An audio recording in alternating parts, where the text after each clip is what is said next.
چاہے تے کن فرما کے جگ سارا بنا سکدا، او چاہے تے کن فرما کے جگ سارا بنا سکدا، نہ چاہے طوفان کہہ کے ہکو لہجے وچ مٹا سکدا، او چاہے تاں صدا کے کول خود اظہار کر چھوڑے، نہ چاہے تاں کلیم اللہ نو بھی انکار کر چھوڑے، جویں او خود خدا ہکے ایویں او خود الہ ہکے، ایویں رب دے خزانے وچ ایویں سارے زمانے وچ محمد مصطفیٰ ہک۔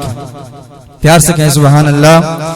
ایویں رب دے خزانے وچ ایویں سارے زمانے وچ محمد مصطفیٰ ہکے، اور او نور رب دا یسرب کو مدینہ ونج بنیندے چا، او نور رب دا یسرب کو مدینہ ونج بنیندے چا، کریندے چند دو ٹکڑے گیا سورج ولیندے چا، جویں مطلوب تے طالب دی ہر لہجہ رضا ہکے، ایویں رب دے خزانے وچ ایویں سارے زمانے وچ محمد مصطفیٰ ہک۔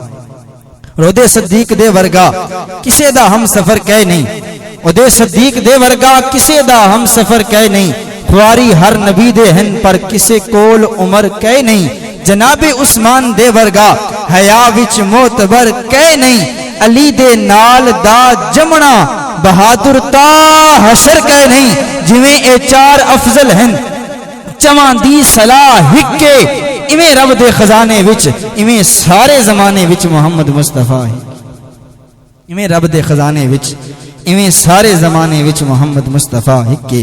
انہی الفاظ کے ساتھ دعوت خطاب دوں گا عالم نبیل فاضل جلیل استاذ العلماء جناب حضرت علامہ مولانا محمد تمریز چشتی صاحب، آپ تشریف لاتے ہیں اور اپنے خوبصورت بیان سے ہمارے قلوب و اذہان کو منور فرمائیں گے۔ نعرہ تکبیر، نعرہ تکبیر، نعرہ رسالت، نعرہ رسالت، نعرہ تحقیق، نعرہ حیدری۔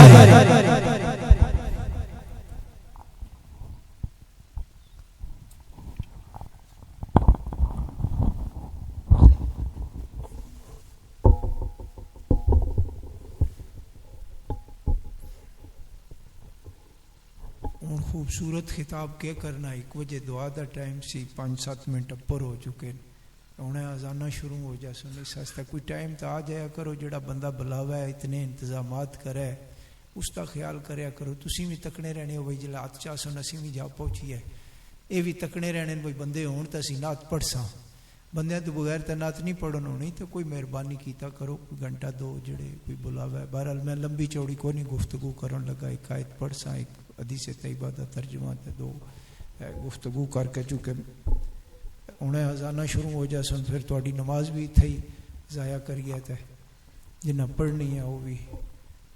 الحمدللہ الحمدللہ رب العالمین والعاقبۃ للمتقین، والصلاۃ والسلام علی اشرف الانبیاء والمرسلین، امام الاولین والآخرین وخاتم النبیین، اما بعد فاعوذ باللہ من الشیطان الرجیم، بسم اللہ الرحمن الرحیم، ومن یعمل مثقال ذرۃ خیرا یرہ ومن یعمل مثقال ذرۃ شرا یرہ۔ صدق اللہ العظیم۔ صلوا علی الحبیب، الصلاۃ والسلام علیک یا رسول اللہ وعلی آلک واصحابک یا حبیب اللہ۔ سٹیج کی زینت ثناخان مصطفیٰ، حفاظ کرام، دیگر سامعین محترم، میں اور آپ سارے عزیزی القدر جناب محمد ثاقب کیانی صاحب کے والد محترم، ان کے دادا جی، ان کے خاندان کے جتنے بڑے فوت ہو چکے ہیں، ان سب کی روحوں کو ایصال ثواب کرنے کے لیے آج یہاں سالانہ برسی کے طور پہ آئے بیٹھے ہیں۔ ایک بات ذہن کے اندر رکھا کرو کہ بہت سارے کم لوگ ایسے ہوتے ہیں کہ جن کے جانے کے بعد سال کے بعد بھی، ویسے تو ہفتے میں حکم ہے نا جمعرات والے دن ان کی روح کو ایصال ثواب کرو، لیکن ہمیں آنے والی نئی نسل کو، جب میں چھوٹا ہوتا تھا نا اس وقت بڑا اہتمام ہوتا تھا، چونکہ اس وقت پیسے کی بھی کمی ہوتی تھی، لیکن جمعرات والے دن کوئی گوشت، کوئی میٹھی چیز پکانا یہ رسم و رواج تھا۔ پکا کہ جمعرات والے دن جی ختم درود دینا ہے، اپنے جانے والوں کو یاد رکھنا ہے. اور پھر اس کا بڑا اہتمام ہوتا تھا. جن گھروں میں کتے ہوتے تھے انہیں دور لے جانا ایک بندے نے بلا کے پریں، تاکہ کتا بھی قریب نہ ہو وہاں جہاں دعا کی جا رہی ہے، بڑے اہتمام کے ساتھ. لیکن آج آنے والی ہماری نسلیں ان ساری چیزوں سے عاری ہو چکی ہیں. وہ اہتمام کیا ہوتا تھا؟ یہ جو بچے نوجوان ہیں جمعرات والے دن روحیں واپس اپنے گھروں کو لوٹتی ہیں. ہر جمعرات کی رات روحیں اپنے گھروں میں لوٹتی ہیں، اور وہ سرے شام سے لے کے اندھیرا چھا جانے تک انتظار کرتی ہیں. حدیث طیبہ ہے کہ ہمارے پیچھے رہنے والے جن کے لیے ہم نے بڑی بڑی قربانیاں دی. اب باپ کتنی قربانیاں دیتا ہے، ماں کتنی اولاد کے لیے قربانیاں دیتی ہے، وہ دیکھتے ہیں کہ ان کا کوئی خرچ تو نہیں ہو رہا. ایک بار فاتحہ شریف پڑھنی ہے، کل پڑھنا ہے، کوئی قرآن کی تلاوت کرنی ہے تو میری روح کو ایصال ثواب کرنا ہے. ہمارا اتنا سارا کام ہے، لیکن انہیں جو فرشتے پیش کرتے ہیں وہ نورانی سونے کے تخت لے کے، وہ تھال لے کے، ان میں جو کچھ پکا پکایا ہوتا ہے، جو کچھ پڑھا پڑھایا ہوتا ہے، وہ سارا انہیں پیش کرتے ہیں. یہ اتنی بڑی ان کے لیے نعمت ہوتی ہے اور وہ اس انتظار میں ہوتے ہیں. لیکن ہمارے گھروں میں آج وہ جمعرات والا سلسلہ ہی ختم ہو گیا. میں بتانا یہ چاہتا ہوں کہ کل میں نے بھی جانا ہے، آپ نے بھی جانا ہے. جس دنیا کی رنگینیوں میں ہم گم ہو کے نا، جن کاموں کے اندر ہو کے سب کچھ بلا دیتے ہیں، نہ خدا کی یاد ہوتی ہے، نہ مصطفیٰ کی یاد ہوتی ہے، نہ اپنی فکر ہوتی ہے. یہ یاد رکھ لیں جانے والے. راجہ صاحب کی بڑی زمین تھی، میں چھوٹا ہوتا تھا، بڑے ادھر ہماری اگٹھی زمینیں تھی، بڑا اگٹھے مال مویشی چرایا کرتے تھے، بڑی لمبی کھلی زمینیں تھی. کوئی لے کے گئے ہیں زمین کا ٹکڑا؟ ان کے والد صاحب لے کے گئے ہیں. میرے والد صاحب، میرے دادا جی، آپ کے جو آباء و اجداد گئے ہیں، جو مال و دولت والے تھے، سارے تھے، کوئی چیز ساتھ لے کے گئے ہیں؟ سب کچھ چھوڑ چھڑا کے گئے. ان کے ساتھ کون سی چیز گئی؟ جو دنیا کے اندر انہوں نے اچھا عمل کیا تھا، جو جبیں سجدوں سے آباد کی تھی، جو قرآن پڑھا تھا، جو صدقہ و خیرات اپنے ہاتھوں سے کیا تھا، جو نیکی کا خیر کا کام کر گئے نا، وہ ان کے ساتھ گیا ہے، وہ ان کے کام قبر میں آیا ہے. وگرنہ بہت سارے گھرانے ایسے بڑے مال و دولت والے، بڑا کچھ محنتیں کر کے کمانے والے، جمعرات کے ختم بھی ان کے لیے کوئی نہیں ہوتے. سال تو بڑی دور کی بات ہے نا، جمعرات کے ختم بھی کوئی نہیں ہوتے. یہ کوئی ضروری نہیں ہے کہ جلسہ کریں، لوگوں کو بلائیں. مانا یہ ہوتا ہے آپ خود قرآن پڑھیں، روزانہ صبح اٹھ کے نماز پڑھیں، اور نہ کچھ کر سکیں. جب نماز پڑھیں گے ربنا اغفر لی ولوالدی وللمؤمنین، یہ ضرور پڑھیں گے کہ یا اللہ میرے گناہ بھی معاف فرما دے، میرے والدین کے گناہ بھی معاف فرما دے. ان کی بخشش کی دعا خود بخود ہو جائے گی. اس کے بعد قرآن تھوڑا سا لے لیں، وہ پڑھ لیں. قرآن پڑھ کے اپنے جتنے فوت شدہ ہیں ان کی روح کو ایصال ثواب کر دیں. اس کا مطلب کیا ہوگا؟ فائدہ کیا ہوگا؟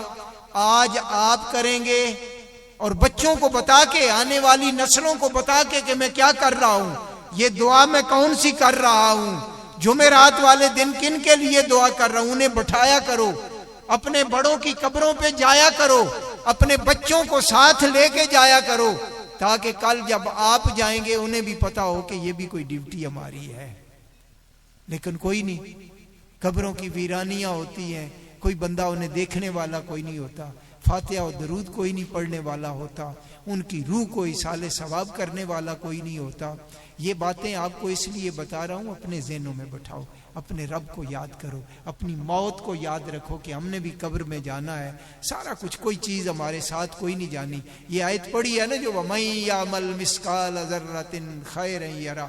اللہ فرماتے ہیں کہ جو بھی تمہارا خیر کا کام ہوگا نا، نیکی کا کام ہوگا، چھوٹے سے چھوٹا ہوگا، وہ بھی تمہیں اس کا اجر دیا جائے گا.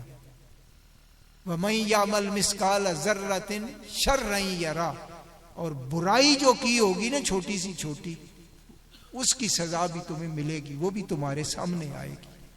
تو یہ چیزیں ساتھ جائیں گی، یہ عیش و عشرت نہیں ساتھ جائے گی، یہ مال و دولت سے کوئی چیز نہیں ساتھ جائے گی.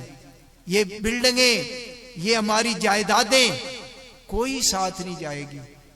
ایک فقیر کے لیے بھی وہی 6 فٹ جگہ ہے، ایک امیر کے لیے جو مربوں کا مالک ہے اس کے لیے بھی وہی جگہ ہے، اس کے لیے وہی کپڑا ہے، اس کے لیے وہی۔ ہاں فرق دونوں میں ہے، ایک جو ہے وہ گناہگار تھا جانے والا، ایک نیکوکار تھا، وہ قبر میں بعد میں پہنچتا ہے، میرے کریم نبی کا فرمان ہے اس کی قبر جنت کا باغ بن جاتی ہے۔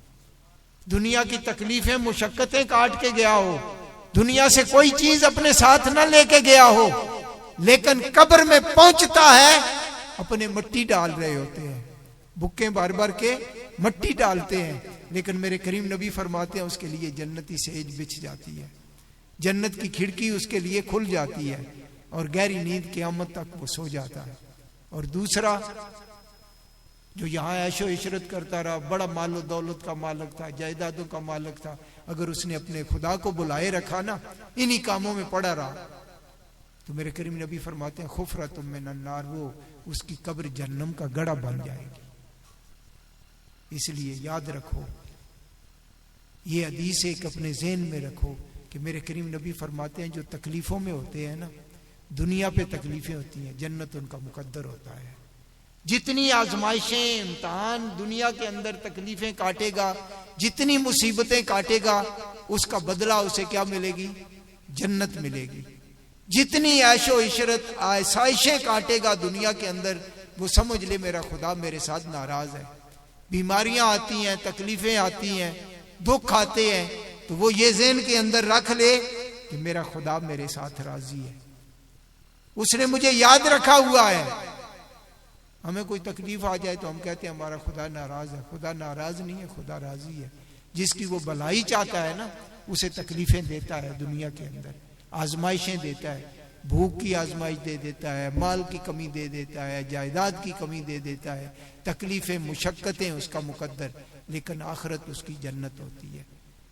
آپ سب کی خدمت میں یہ گزارش ہے، ہم سب نے جانا ہے، کم از کم 5 ٹائم کی نماز ضرور پڑھا کرو، صبح اٹھ کے تھوڑا سا قرآن پڑھ لیا کرو، اپنے گزرے ہوئے جتنے عزیز و اقارب ہیں ان کی قبروں پہ جایا کرو، ان کی روح کو اور کچھ بھی نہیں کر سکتے، صبح اٹھ کے 1 بار فاتحہ شریف، 3 بار کل شریف پڑھ کے، ہاتھ اٹھا کے سب کے نام لے کے ان کو روح کو ایصال ثواب کر دیا کرو، اور بچوں کو بھی دکھایا کرو، بچوں کو بٹھایا کرو کہ آؤ آپ بھی پڑھو، بچوں کی دعائیں زیادہ قبول ہوتی ہیں، انہیں فائدہ ملے گا۔ تو وہ جمعرات والے دن جب ہم دعا کرتے ہیں نا، تو وہ کہتے ہیں یا اللہ انہوں نے مجھے یاد رکھا ہے، کل آئیں تو انہیں پیچھے والے یاد رکھیں۔ اور جنہیں کوئی نہیں دعا کرتا نا، وہ کہتے ہیں یا اللہ انہوں نے مجھے ناکام لوٹایا ہے، کل جب یہ جائیں تو انہیں بھی پچھلے کوئی نہ یاد رکھے۔ تو اپنے والدین کی روح کو، اس چونکہ اذانیں شروع ہو گئی ہیں، اللہ رب العزت مجھے اور آپ کو ان باتوں پہ عمل پیرا ہونے کی توفیق نصیب فرمائے، مرحوم کی زندگی کی خطاؤں کو معاف فرمائے، ان کی قبر کو جنت کے باغوں میں سے ایک باغ بنائے۔ وما علینا الا البلاغ۔